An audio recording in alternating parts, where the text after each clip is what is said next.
Тревникот кај мајчин дом дефинитивно ќе биде заменет со висококатница. Собственикот на градежната компанија сепак ќе ја гради зградата и покрај бројните притисоци на граѓаните.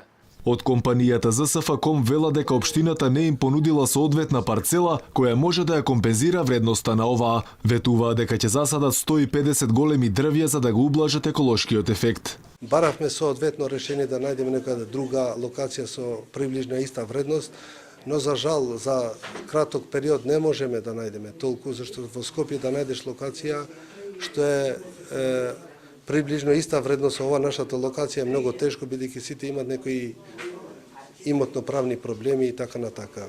Жителите на аеродром разочарани, велат го избравме Златко Марин за прв човек на општината, токму поради ветувањето дека ќе го запре уништувањето на зеленилото.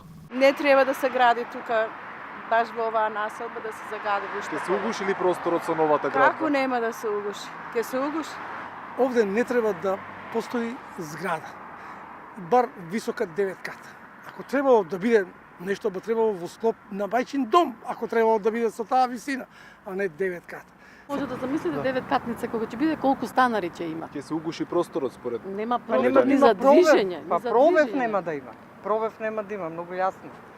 Само што ќе биде, не знам, ама изгледа ќе биде.